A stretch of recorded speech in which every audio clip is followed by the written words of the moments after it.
well, why would anyone attack me? I'm so small.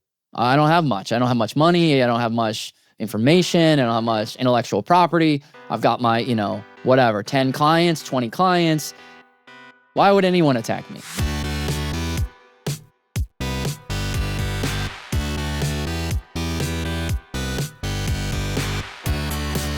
You're listening to The Successful Bookkeeper with your host, Michael Palmer. Listen each week as inspiring guests share their secrets of success to help you increase your confidence, work smarter, and build a business you love. This episode of The Successful Bookkeeper is brought to you by PureBookkeeping.com, the proven system to grow your bookkeeping business.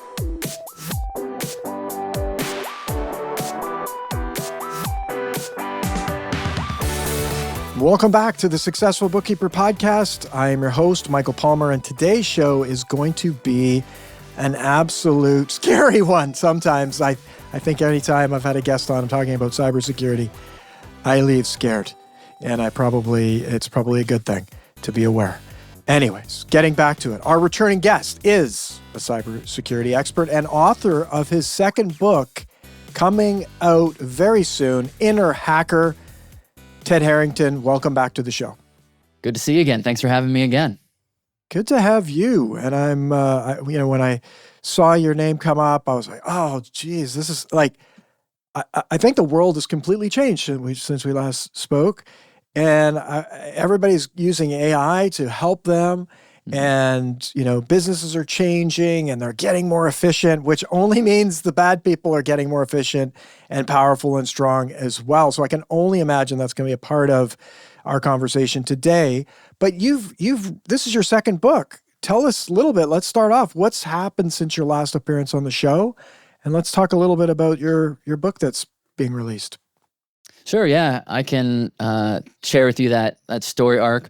To your point earlier, my hope is that maybe people will leave invigorated and inspired and not just scared from our conversation today. So hope that's my mission, is give people something to do with it. Talk us off the ledge. Yeah, talk you off the ledge, exactly. So since I last was on your show, I had come out with this book called Hackable. At the time that book was out. And it led to this really amazing opportunity, which was that I got to go fulfill a life goal of mine and to go give a TED Talk. And so I got invited to speak at TEDx Frankfurt. And when I flew out there, the talk that I gave, because TED Talks need to be for a general audience, like even though Hackable was really written for people who are close to the security challenge, like people who build software or who are maybe like in charge of security at their company or whatever. For it to be a successful TED Talk, it needed to be something universal. What could everyone do something with? And as I thought about that, what I landed on was this universal idea, which is that why and how to think like a hacker. And so I gave this talk about this idea of I think that the hacker mindset is a superpower, because what it does is it fosters independent thinking. And independent thinking enables a person to observe or discover overlooked pathways, overlooked opportunities, things that other people have missed. And that's what makes hackers successful, is the willingness and the ability to think independently. So I gave this TED Talk talking about that idea, evangelizing what I observed to be some of the primary traits of hackers. And then I get off the stage. Talk went better than I ever could have dreamed of. I had this doesn't matter, but I had this goal. I wanted to deliver it without a flaw. I didn't want to have any ums or ahs or anything. And that's pretty hard on a completely memorized 18-minute talk to not mess up even a single word.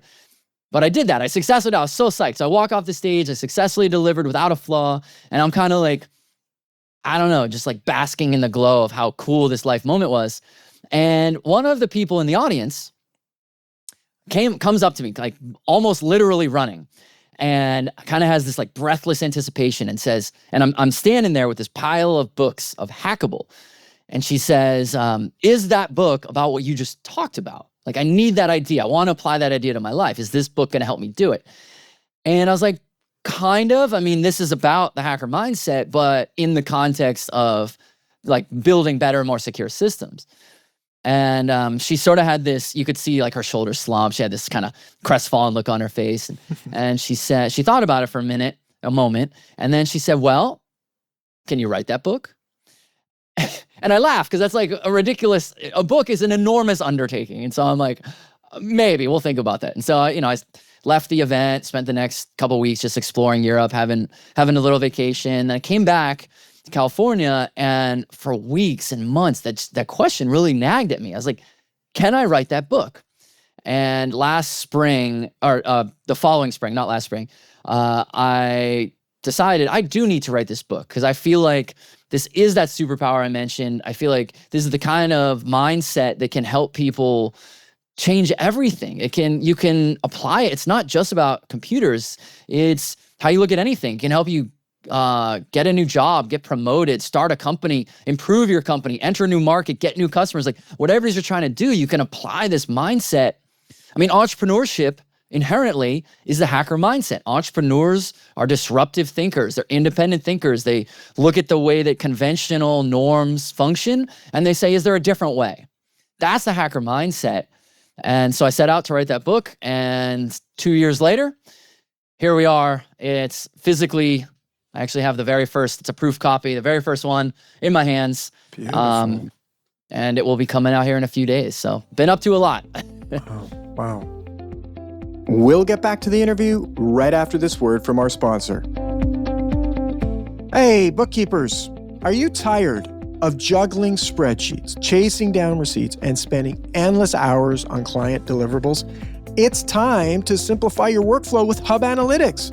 Hub Analytics is the financial platform built just for you. We streamline bookkeeping operations so you can focus on what really matters, delivering high-quality results for your clients. With our easy-to-use tools, you'll save time, reduce errors, and gain deeper insights into your clients' financials. Imagine having all your financial data in one place with real-time analytics and customized reports at your fingertips. No more late nights, no more stress, just efficient, accurate bookkeeping that makes you look like the hero you are. Ready to take your bookkeeping to the next level? Visit hub-analytics.com to start your free trial today. Hub Analytics, where smarter bookkeeping begins. Thank you for hearing from our sponsor. Now let's get back to the interview. That's exciting. And I imagine by the time this show airs, this will be out. So that's exciting for our listener as well. Sounds like a fantastic book. So let's talk a little bit about that. You moved this person that she loved what you said, and she saw how that could apply in her life. Give us a little idea of I could start to imagine the hacker mindset, but I'd love to get your take on what this book is all about. Sure. So through the course of observation, as a reminder for the audience who probably doesn't remember necessarily my last appearance, but I live on the front lines of what's called ethical hacking. So along with a business partner, we own a company that what we do is companies hire us to say like, hey, can you look at our systems? We're worried we don't even know what our security flaws might be. Can you help us find them? Come hack us. Exactly. We're like hackers for hire. But we're good hackers. Our motivation is to improve the security of a system rather than to exploit it. So that's how I get a lot of these insights, is because every day I'm amongst hackers. I work alongside hackers. I go on vacation with hackers. Hackers are my friends. So through observation, they're really interesting. They're a breed. Group of friends. Yes. I'll tell you, once you first start befriending hackers, you're like, yeah, this is my kind of weird. Like hackers are just they're weird, but in the best possible way. They're willing to be different and be themselves and think differently. And they don't really care so much about conventional norms and societal norms. But through being friends with those people and through observing, through the work that we do, and then also interviewing in writing this book, I basically have narrowed it down to 4 traits. So there's 4 primary traits I think that define the hacker mindset. And it's that hackers are curious, non-conforming, committed, and creative. And when we think about those 4, right, every single person they interviewed, the first thing they said was that hackers are curious. Hackers are inquisitive. They want to understand how something works, why it works that way, because when you understand how something works, you can figure out how it might fail. The second being hackers are non-conforming, which is to say they're independent thinking. They are willing to deviate from norms. They challenge assumptions. They look at something and say, I know I'm supposed to do X, but what if I do Y? So curious, non-conforming. Hackers are committed, which is to say hackers are willing to invest the time, the effort, the money, the resources, the person power, the passion, the love in to pursue their targets. And this is actually where most companies get it wrong. They grossly underestimate how committed the bad types of hackers are. And then finally, hackers are creative. Hackers are coming up with new solutions to old problems. They're always attempting the abnormal. They're using creative combinations. Like, well, what if I took this thing that isn't that big of a problem and this other thing that's not big of a problem, but I combine them? Does that make a really big problem? And so those are the 4 attributes. And what's interesting when you think about those, what do you notice? None of them talk about computers. The prevailing attributes of the hacker mindset don't have to do with a technical skill set. They don't have to do with computer science background, engineering background. It has to do with how you think, your willingness to deviate, your willingness to be creative, to push, to persist. And that's what the hacker mindset is. And that's what entrepreneurship is. That's what business ownership is. That's what being an artist is. Like these attributes, they span across domains. Really interesting. And, such an interesting trajectory of the book because of the people you're working with. But they accomplish things that many people would never be able to accomplish. And so these traits are super powerful. And you overlay the entrepreneur, which does things that many people can't imagine accomplishing either, starting a business from nothing and growing that business to whatever level or height, facing, if you're not curious as an entrepreneur, you probably, you're dead in the water. Yeah. So this is a really interesting book. I'm curious for people that, like this person that wanted to read the book or have you write the book, what holds people back? Because she saw something, and if she was already all 4 of those, it's like, I'm all good. But there's something that she potentially needed or wanted from your message that she felt like maybe she was stuck or didn't have or wanted to hone or improve. What do you think about that? And what are the things that hold people back from channeling their inner hacker? Yeah, I love, you use the right word, stuck. So I think I think everyone needs this mindset.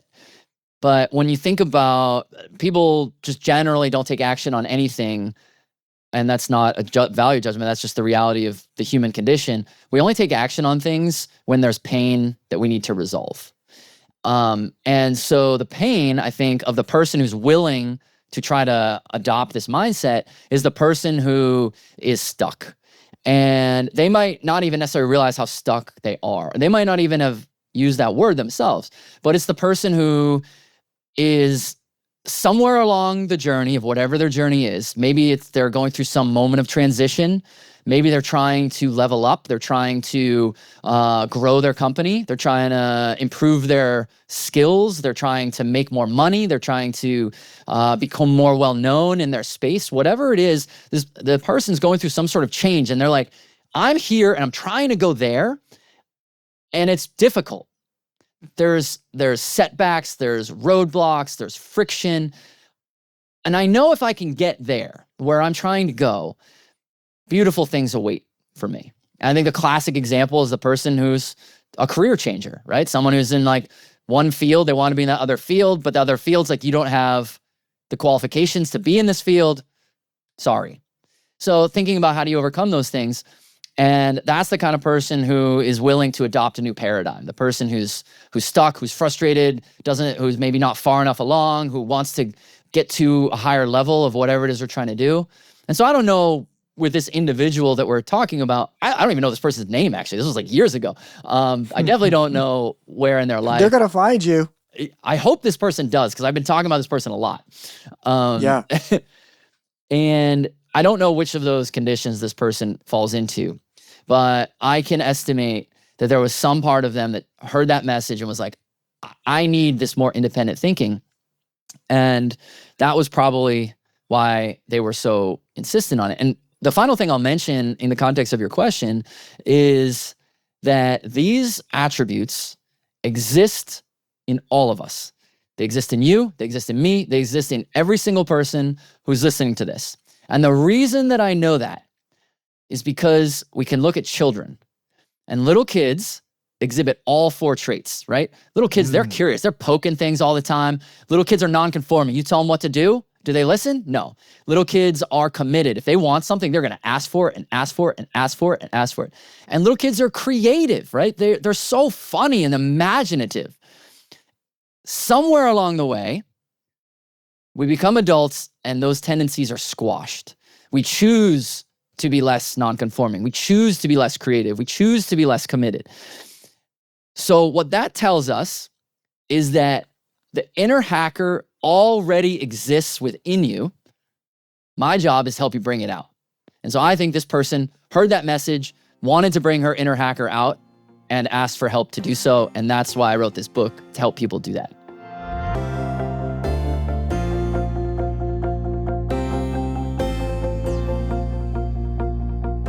That's amazing. I love it. And I have 2 young kids, 7 and 10. And as you were talking before you got to the kids, I'm like, you know what? I think my kids are hackers. Kids are totally hackers. Right?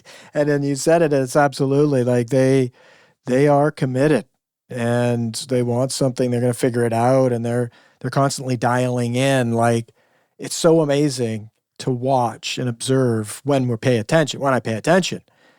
Because all the things you said about the hacker, it's like you're sitting, it's like, oh, let's put these 2 together. Oh, when he does this, he's off guard. So if he's that and this, and we'll put those 2 together, I'll get what I want. And it's like, wow, you really gamed me there.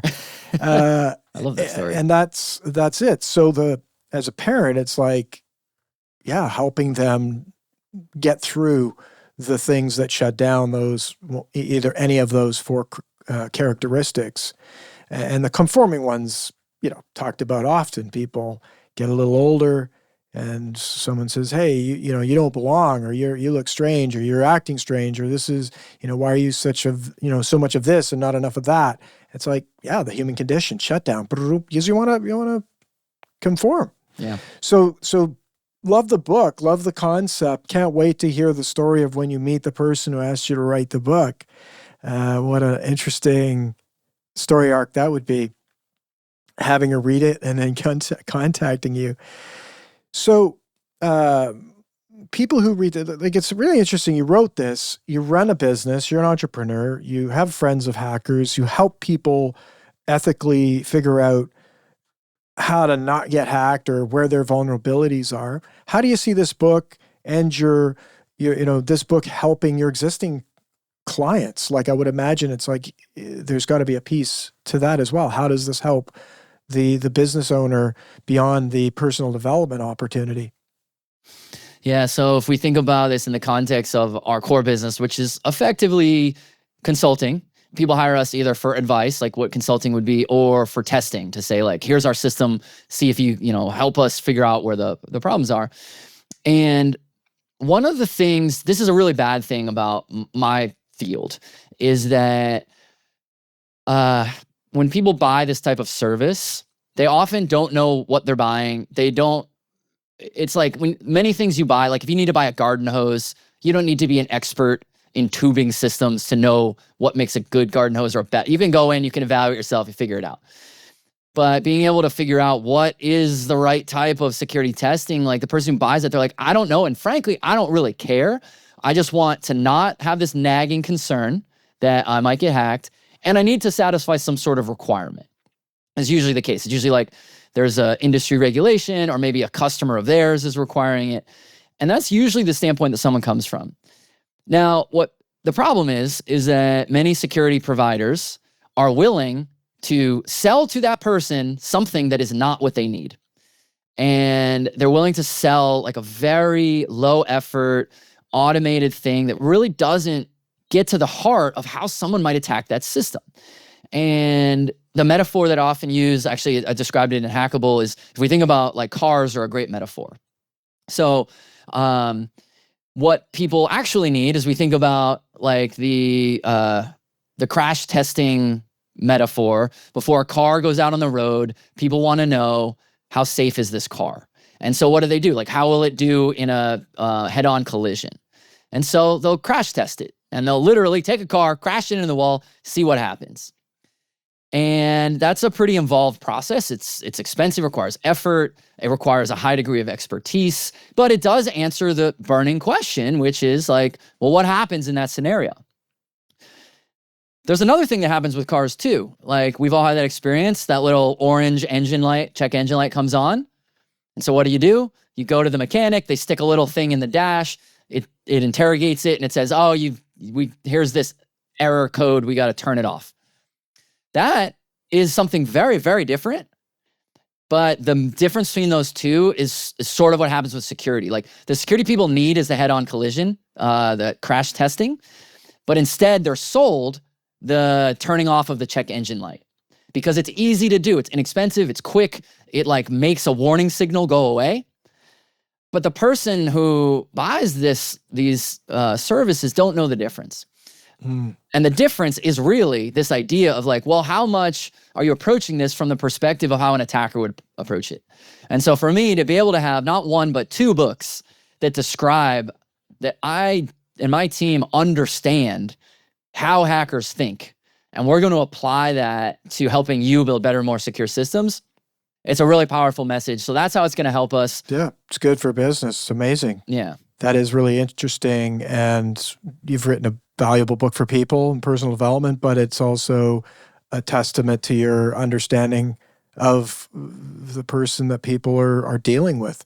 Yeah. And that's really, you think about it, it's also one of those things where, to use the car analogy, there's so many areas of life where you apply these common things where it's like, oh, if you add, water and oil together, it's going to separate. If you put vinegar and baking soda together, it's going to fizz up. And it's like, oh yeah, we got this solved. That's the kind of the engine light thing, turn it off. Whereas the hacker, it's like so variable. The human being, what they do, how they look at it. If you can't look from those eyes, it's almost impossible potentially to see where the vulnerabilities exist because you haven't lived, you either haven't looked long enough, you haven't been curious enough, you haven't been committed enough to finding the vulnerabilities. So yeah, I love the angle, I love the book, and certainly positions you both as experts in your firm. I'd love to hear, we've talked about it, and I think this is a great book for people to, regardless of what they think about cybersecurity or whether they need to know anything about it, it's a book that I think, just from your own experience, would be interesting because I imagine many people are interested in how our hackers think, period. Yeah. I'd love to know what's changed over the years. I mentioned in the beginning, AI has to have had an impact on the work that you do. And I'd love to know what's trending there and what's your take on all of that? Yeah. The simple answer to that is going to sound like a contradiction. On one hand, nothing has changed. And on the other hand, a considerable amount has changed. So let me explain what I mean by those two things, because that sounds like a complete non-answer. How could I expect anything else? Yeah. It's a big question. So I think the most important part to thinking about this question is the element that when it comes to how do we secure systems, how do we build systems resilient against attack, nothing has changed.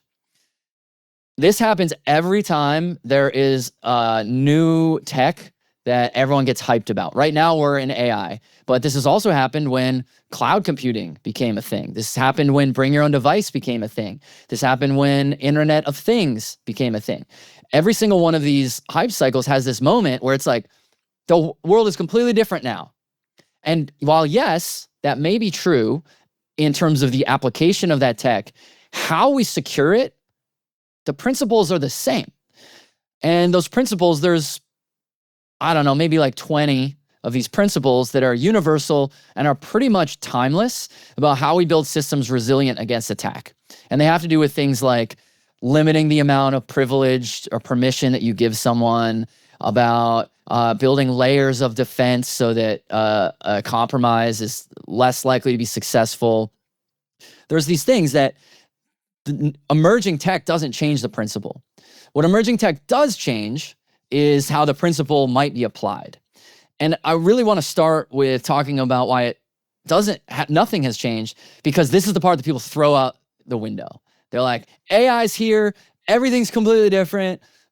We think about security completely different. In fact, we don't even have to think about security anymore. Like, innovation often abandons security at first. And that's a real problem, because early adopters who are adopting that innovation, they're adopting really bad security posture right out the gate. Now, I'm not saying we shouldn't innovate, and I'm not saying we shouldn't adopt innovation. In fact, I'm saying we should. But I'm saying we need to consider that we can't abandon these universal, timeless principles. So that's how it hasn't changed anything. AI hasn't changed anything. But how AI has changed a lot, maybe you could even say it's changed everything, is the application of AI. So AI is making attackers more sophisticated, but it's also making defenders more capable as well. But a perfect illustrative example, I won't go too deep down any particular rabbit hole, I don't want to lose the audience. Well, we could talk. But I can give you one example that everyone could relate to. We all get phishing emails, or those, we definitely get those text messages. Let's talk about the text message, right? All day we get text messages that say some like super bizarre, poorly phrased, like, did you notice the outside air do you umbrella have? And you're like, what human says this? And the idea of those are a scam, because when you reply to it, they're going to do something, probably enter into a romance scam, like, oh, you seem like a very nice person. I'm looking for a lover. And they'll send you a beautiful picture of a person, and then you fall in love with them and you send them money. That's like generally the attack scheme. So first of all, don't ever respond to any of these unsolicited ones. But they're getting better. So for example, instead of this like broken English phrased in a way that a human being would not say something to another human being, all of a sudden, like, I got one the other day that was like, hey, remember when we were lost for 3 hours because you refused to ask for directions? I was like, that's a legitimate thing that someone might text me out of the blue. That's a pretty good message. And I am certain that that message was so good because an attacker went to an LLM, a ChatGPT, Cloud, whatever, and was like, write me this type of message. And it was like, bloop. And there you have it. And so that's an example of where AI is overcoming, like, the red flag for us up to this point has been the broken English, the strange phrasing, just the unnatural attempt. And now it's making it so they're much more natural. So a person might be more susceptible to fall for that. So that's one example where AI is making an attacker more sophisticated. There's tons more examples, but it's the application that's the problem, not the fundamental existence of the technology.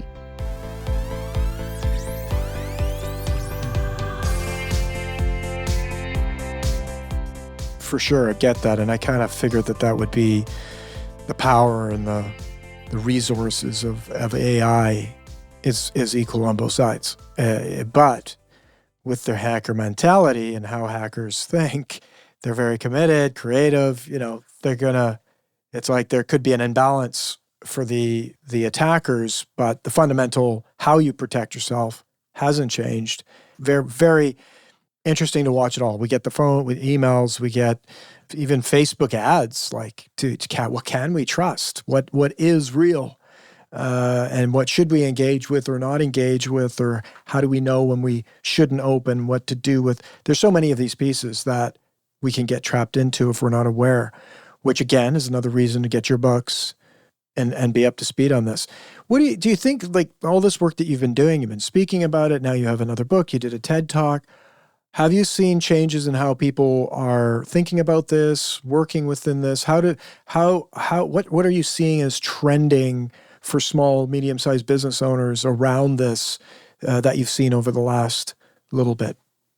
The awareness is improving. That's a really, really important element to this. I think small business owners are starting to realize, like, hey, there's a problem here. Now, they might not yet know what to do.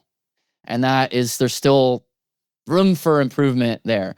But that people are starting to understand that there is a challenge here, what the challenge might be, how to start thinking about it, talking about it. I'm really optimistic about that.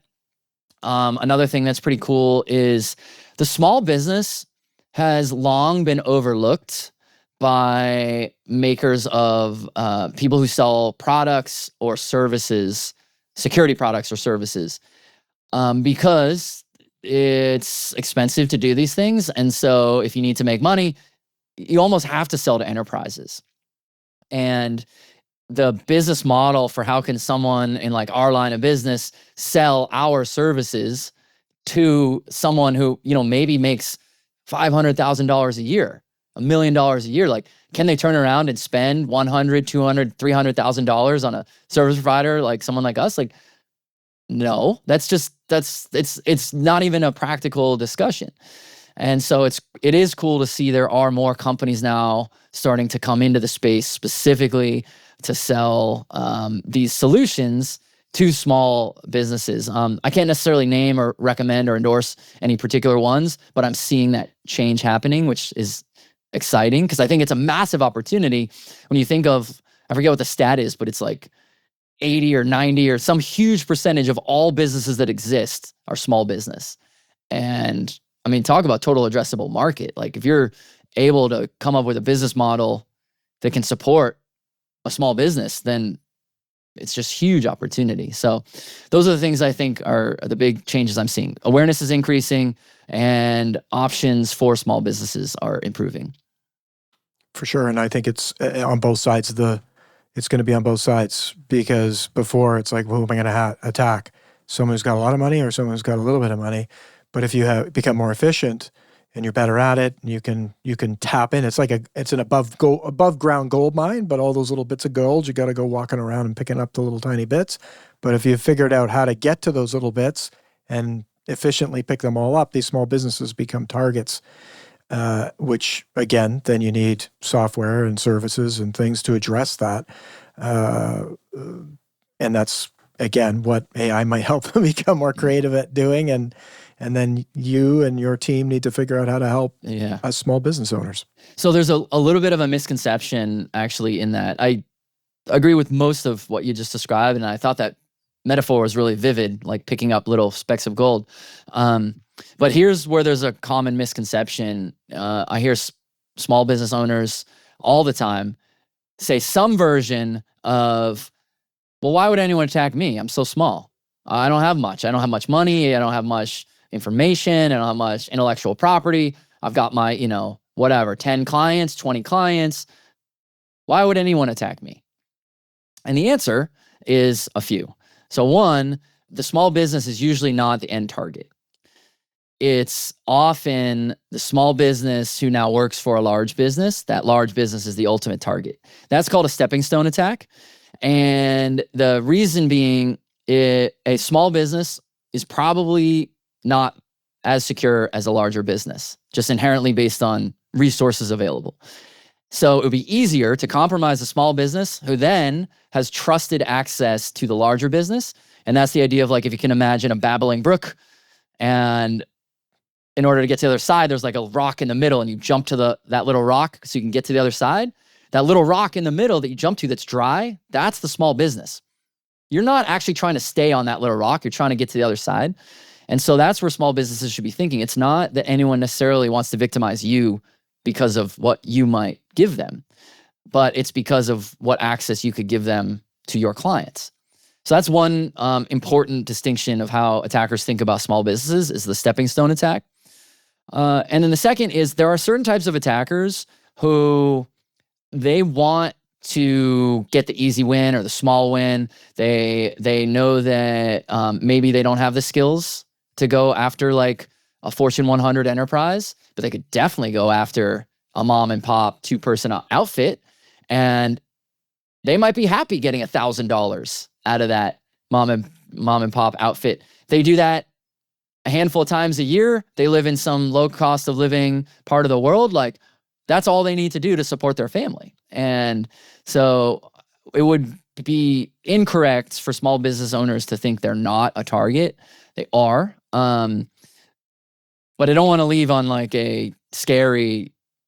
No, for sure. And I think it's not scary. It's good. I kind of tongue in cheek joking a little bit. It is scary, but it's also, like you say, maybe not inspired, but it's invigorating to know and to hear the angles and to be aware. That gives us power to do something about it. And even your examples that you just gave, the small mom and pop shop, it is an opportunity to someone. Yeah. And so whether that increases or someone is a victim, like I've been involved in fraud, a significant fraud.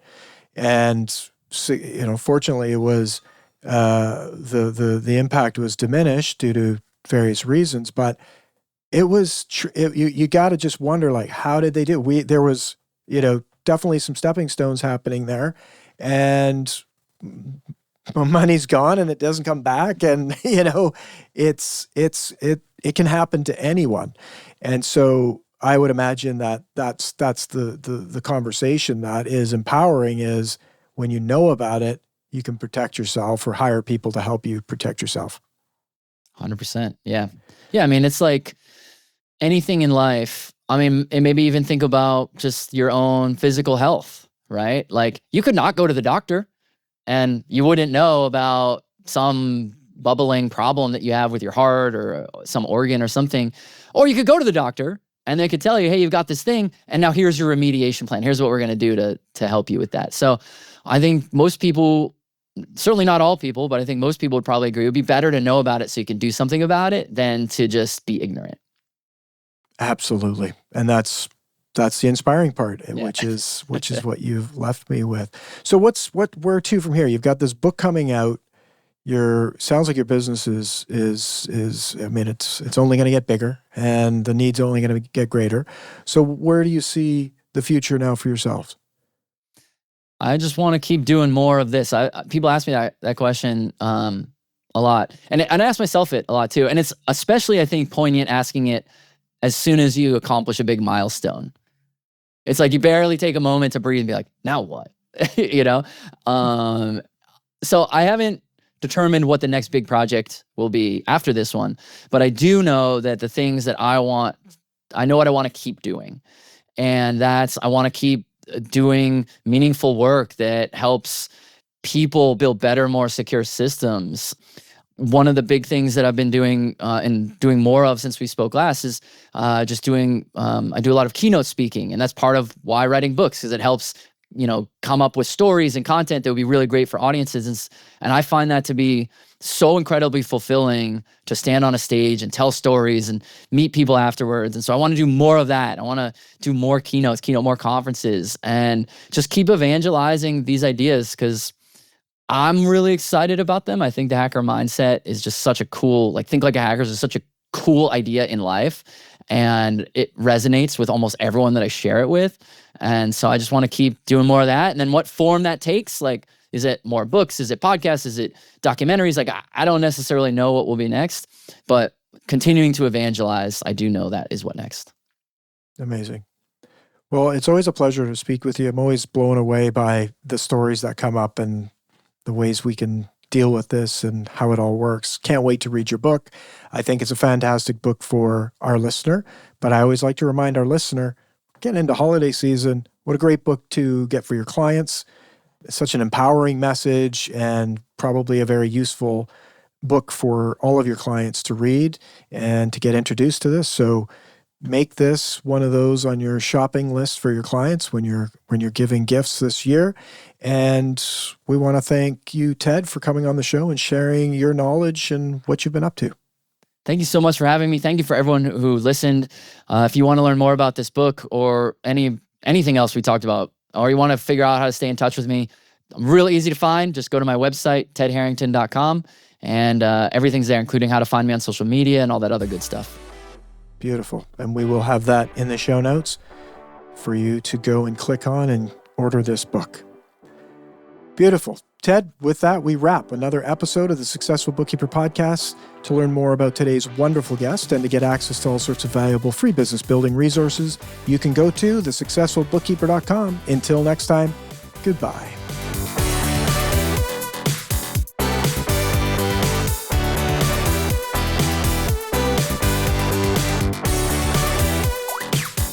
You've been listening to The Successful Bookkeeper with Michael Palmer. For more information and to download the resources mentioned in this episode, please visit us at thesuccessfulbookkeeper.com. Thank you for listening.